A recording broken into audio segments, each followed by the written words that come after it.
First, let me start off, if you don't mind, with an opening statement. One, it's great to be here. Really great to be here. It's been a fast 2 weeks. I got here just, I guess, not even 2 weeks. So I'm coming about a week and a half. Hit the ground running. But first, want to thank Matt for the opportunity. And as I get into really why I wanted to come here, he was one of the main reasons. Also like to thank Mark and Brian, Russ and Ed for making the process really smooth.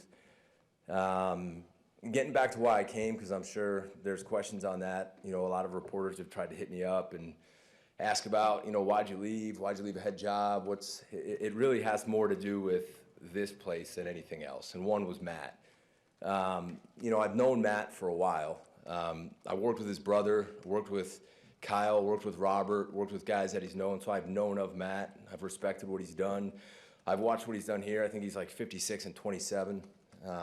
Great coach, great leader, great person, great family man. Those are all really important things for me coming to work for another head coach, leaving a head coaching job. So Matt was a big reason. And then Brian, watching the talent that he has acquired over the last few years. When I really started to watch the tape, watch the last few draft classes, and the job that he's done and will continue to do going forward, that was obviously very appealing to me.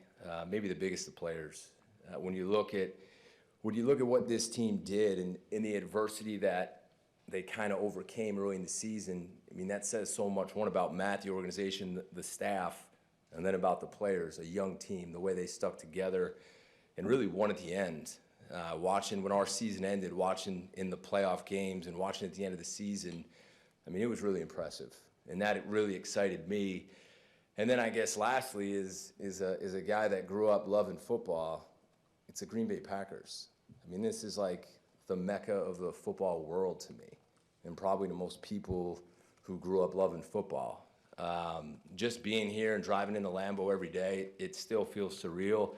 The community, maybe the best fans in all of the world as well. I mean, that made a really, really hard decision for me, leaving Boston College, players that I love, staff that I loved, the leadership at the school. It made a really hard decision a lot easier, and ultimately that's why I decided to come.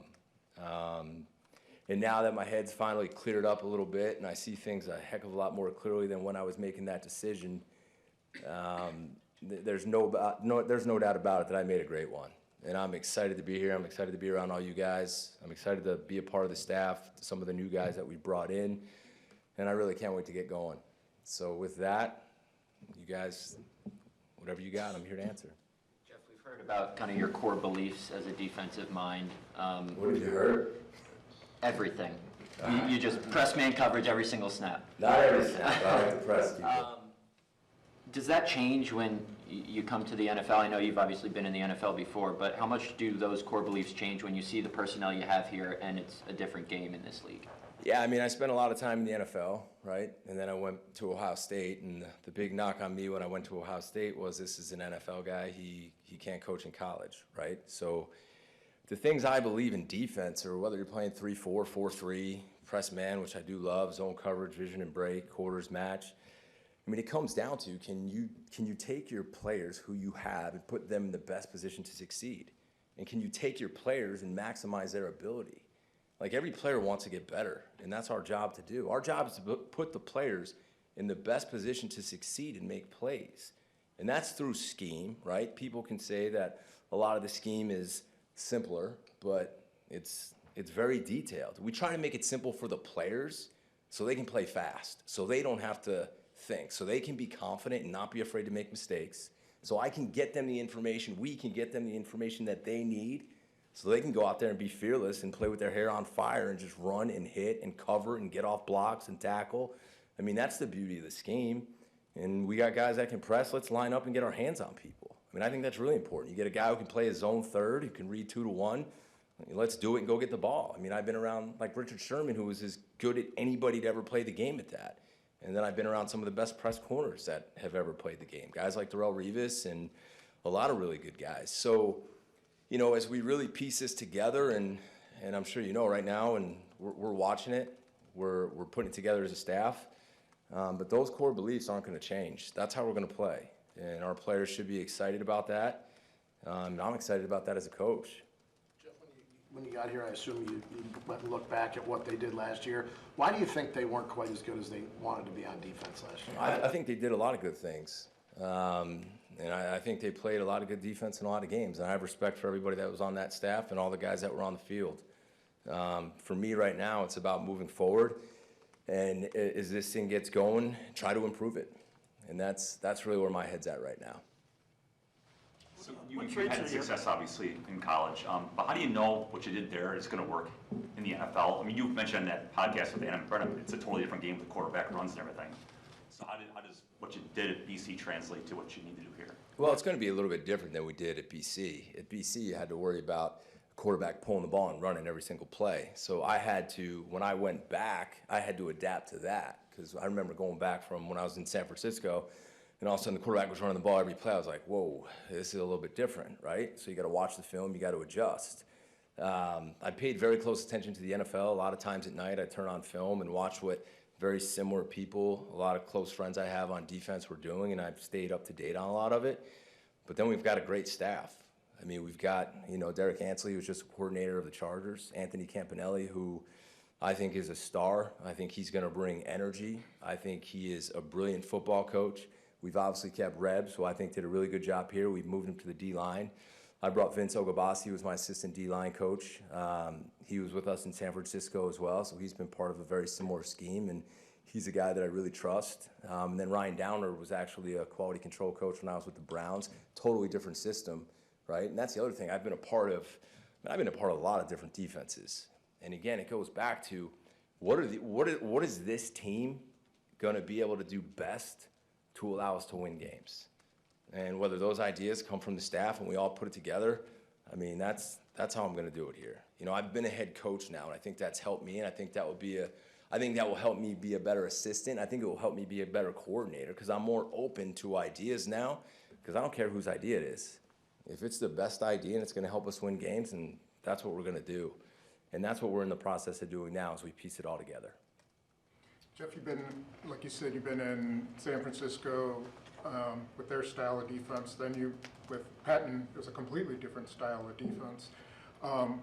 Where do you sort of fit in between that in terms of pressure and non-pressure, things like that? I think it's a great question. I think there's down and distances where you got to get exotic and you have to get after people and you have to pressure the quarterback. You got to get guys that can rush and you got to get guys that can cover, but you have to get after the quarterback. I think there's down distances, situations where not as much pressure, but when you get a chance to get after the quarterback, you have to. So I think there's a very fine line of that. And as we build this thing, I think you're going to see some things that look a little bit more exotic, and then there's sometimes we look simpler. I think that's the key to all this. I know you said you were more drawn to the Packers than drawn away from maybe trying to leave college, but I'm just wondering, how much did your job at BC change from the time you got there to the time you left with NIL and transfer portal? And could you envision other college coaches maybe making a similar move to the one you just made, since it's kind of a unique shift? Yeah, it is unique. And I don't want to speak for other college coaches. I think being a college head coach is, it's a great job. It's a great position. How did it change? First year I got back to college, when I left at Ohio State, it was pretty normal. And then when I got the BC job, COVID hit. So I got to know my team over Zoom. We had masks on in practice, and that was way different than anything I've ever experienced. Then the next year, the transfer portal came in, which it was like, all right, now I have to recruit players, but I also have to keep the guys that are on my team from leaving. There's no contract, so you recruit a guy and develop a guy, and all of a sudden he can leave. And then came paying players, NIL. So it was a storm, basically, since I got the head job, of things that kept getting thrown at you, but you do the best you can and you adapt. Certainly college football has changed, and I do think that, I'm not going to get on a soapbox here today and say this, but what I will say is that I do think there needs some things to change, but it's still a great game and there's still great coaches, but it changed a lot since I started that job. What traits are you looking for in the post-safety? Post-safety, I like how you use that term. That's good. It's exactly what I would call him. I want a guy who can erase things. We got to eliminate explosive plays when we play this defense. So if a run hits up the middle, this guy's got to come out of the middle field with his hair on fire. He's got to be able to get a guy down. I also want him to be a guy when a ball carrier's wrapped up, he goes and he finishes off the pile. I want a guy who can go from sideline to sideline and take the ball away. I think that position has to be a guy with high ball production, meaning he's got to be able to intercept the ball. He's got to be a guy that can communicate, and he's got to be a guy that can get guys lined up and make some calls back there. And I'd love a guy who can play man, so I guess I'm describing the perfect player to you. But those are some of the traits that I would look for in playing that position. Size, how, is that very important, or is that less important? It's become less important. You've seen guys back there that can be anywhere from 190 to 205 or even bigger. I coached some really good ones in San Francisco who were 190, 195. I've coached some good ones that are 215. I'm not a guy that's going to just say you have to fit this mold and be 6'2" and 205 or 210 to play a certain position. I think it's more trait-based. Now, if you can get a guy with those traits and he's bigger, I think it helps. But I think you can have both. So is safety a super critical position for your defense? You know, you look league-wide, it's maybe a bit diminished, maybe compared to like some other positions, but for your defense, is it just a critical spot? I think it's an important spot. Yeah, I think that guy back in the middle of the field, when things break down, he has to get it down. When they throw the ball up in the air, he has to go and get it. I think it's a very important spot in the defense. Jeff, what did you like about Campanile? What did you know about him, and what really? It wasn't Hard Knocks. That's not where I got to know him. A lot of you guys are probably thinking that's where we found him. A lot of you guys probably watched him on Hard Knocks. But I'm going to reiterate this. When you see Anthony on Hard Knocks, you probably think of a fiery, energetic, motivator, you know, guy from Jersey, because he definitely has a Jersey accent, right? But he's one of the best, most loyal people that I've ever been around, and he's one of the best football coaches that I've ever been around. We go way back, yet we really haven't worked together. When I was really a young college coach, he was a coordinator at a high school I used to go to. They were one of the best high schools in the nation. And we'd always spend hours talking football, and I mean hours. So finally, when I was at Pitt, I had a chance to get him offered to be a graduate assistant because I thought so highly of him. Well, the head coach was let go, so then I went to Rutgers, and as I was leaving Rutgers to go to Tampa, I got him a GA job there. And we kept in touch always. I mean, football questions constantly, get together whenever we can.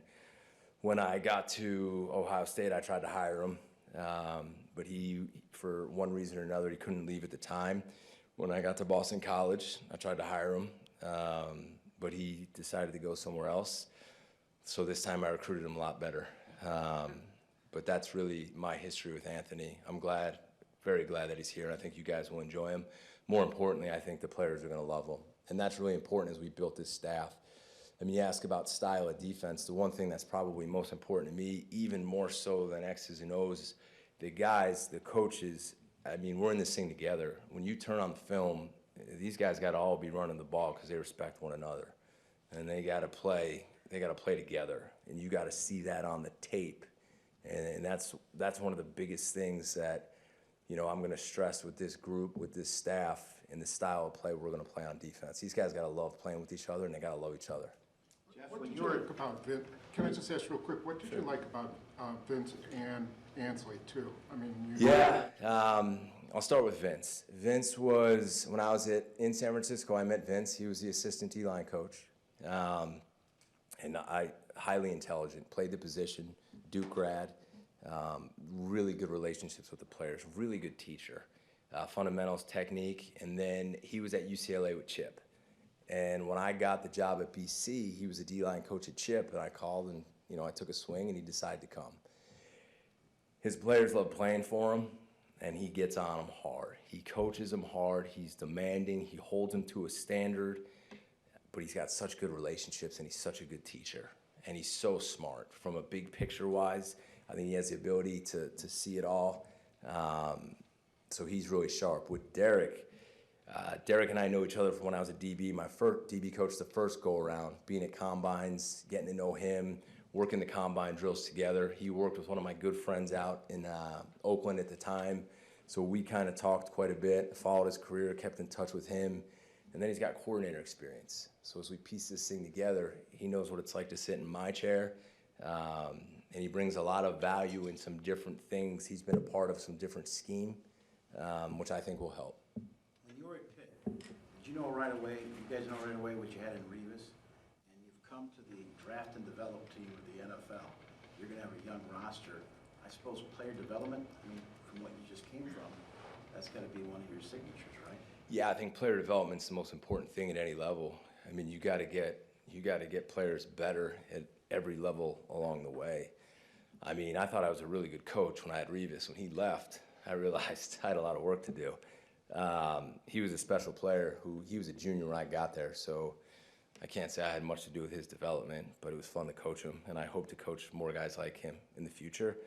But player development's huge. And at Boston College, we had to take, some of those lower star guys and try to get them to play like 4 or 5 star guys.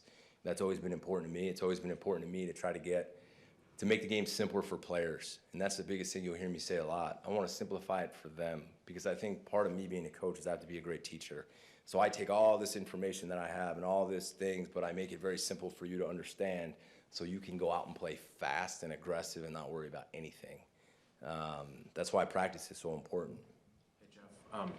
Speaking of Revis, I'm sure we all went back and listened to every podcast we could find that you had done. And you did one in San Francisco with my buddy Matt Miyoko when you were with the 49ers. And on there, you're talking about how much from being around Revis at Pitt and then with the Bucks, how you learned about special players and learning more from players than maybe from coaches.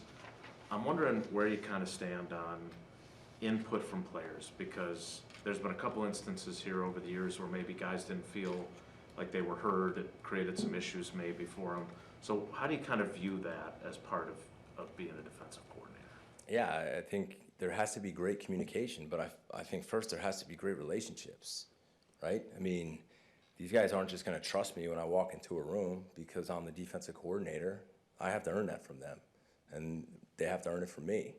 And then I think once you establish that trust and you develop a relationship, then you can have hard conversations. I have said it before. I mean, I picked Rondé Barber's brain on how to play nickel, and I learned more from him than any coach I've ever been around. He's probably one of the best nickels. He probably is the best nickel to ever play the game in that scheme. So why wouldn't I ask him those questions, right? It's the same with Sherm. And I've talked to Sherm quite a bit as I've already taken this job because I have a great relationship with him.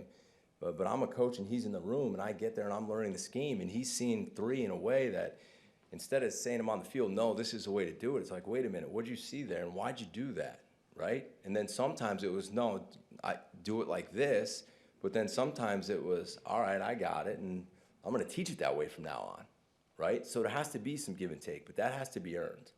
And that's very, very important to me. Your players have talked about how you make it easy. Sounds like that's something you pride yourself on. But from all the countless hours that you pour over film and dissect stuff, how do you boil that down? How do you make it easy for them? How do you do that? Well, I think that's part about being a great teacher, right? Is you sit in those meetings sometimes and you go over so many different things and you have this idea, then this idea, then this idea, and you scratch that off. You always got to keep in mind, what are they going to be able to learn? What are they going to be able to play really, really fast and excel at? Like I could come up with a great blitz, and it might be check it to 3x1, 2x2, empty, bunch, motion here, and draw it on paper and think I'm the smartest coach alive, and then I can put it in, and if it doesn't work, I can blame the players. But that's not good coaching, and it's not good teaching. You know, what can they handle where they can execute at a high level and succeed at it? I mean, that's so important for us to understand as we put stuff in, and that's why you can't overload them. Right? The whole key to this game on defense is we just can't give up free plays and let people score. We got to make them earn it. And then we got to take our shots at time and be aggressive and be the ones on attack too. We're not just going to sit back and let them go down the field. I'm not saying that at all. But then your staff, I mean, they have to be great teachers and they have to be great communicators. And I think that's always been the key for me is you want to be around guys like that. Have you been in touch with any current players? I know they're probably off on vacation somewhere, whether you reach out to them, they reach out to you. And when you watch back the tape of whether it's this past season or past seasons, who do you foresee as maybe your cornerstones? And then are there guys who catch your eye as guys that you're really excited to get your hands on to take their game to the next level? I'm excited to get my hands on a lot of these guys, and I think there's quite a few who could be cornerstones. I don't want to single anyone out now out of respect for everybody else and all the rest of the film I have to watch, and that's probably the answer you thought I was going to give. But it is what it is, right? Your other question, have I talked to all the players? No, but I will. I've started to reach out. I mean, I've only been here for, the days go fast and all of a sudden it's night. So I've talked to a bunch of the players, and I'm going to continue to reach out and introduce myself, as our staff is going to do as well.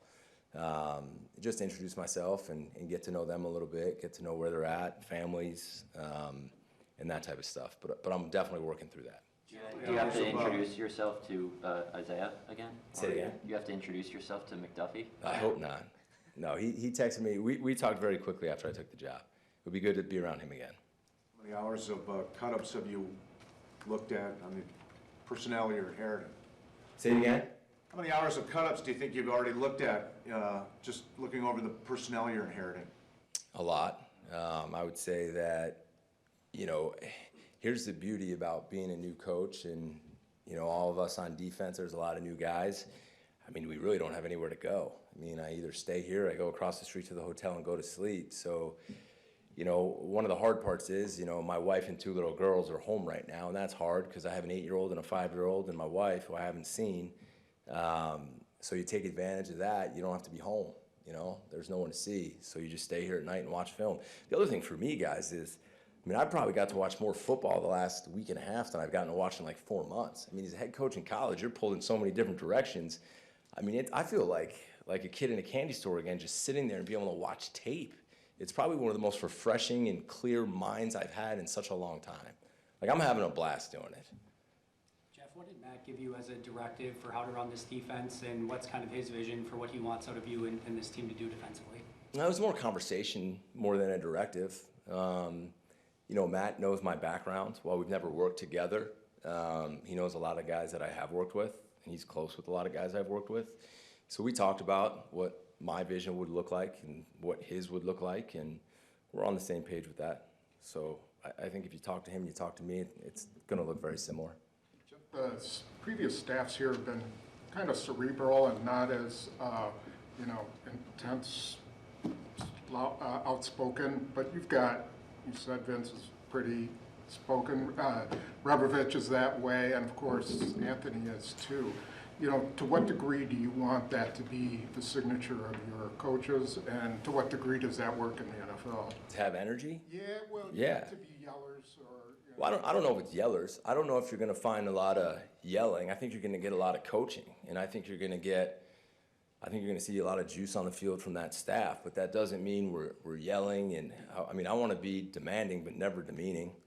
But I want guys out there who have energy and enjoy being around. If we're going to ask the players to run around and run to the ball and get after it, then our coaches need to be the same way. And that's really important to me.